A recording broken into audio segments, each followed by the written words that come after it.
বেকার জমানার এক ব্যক্তি এমন ছিল যে মানুষের সাথে যখন কেনা বেচা করত তখন সে সহনশীল সুন্দর আচরণ করত।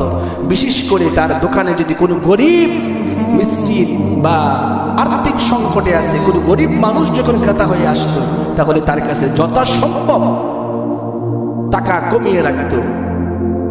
কিতাবের ভিতরে আসছে তার এই একটি গুণের কারণে আল্লাহ তাআলা তার জীবনের সমস্ত গুনাহ মাফ করে তাকে জান্নাতে বানায় দিয়েছে।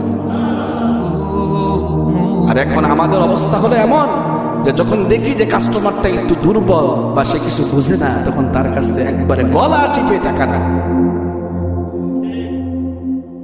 আপনি আজকে তার উপর জুলুম করলেন, একদিন আল্লাহ আপনার কাছ থেকে তার কাছ থেকে যদি আপনি কিঞ্চিত টাকা কি করেন আত্মসাৎ করেন, আল্লাহ তার চাইতে 1000 গুণ বেশি আপনার পকেট থেকে বাইর করে দেবেন। আল্লাহ তাআলা আমাদের সবাইকে বুঝার তৌফিক দান করুন।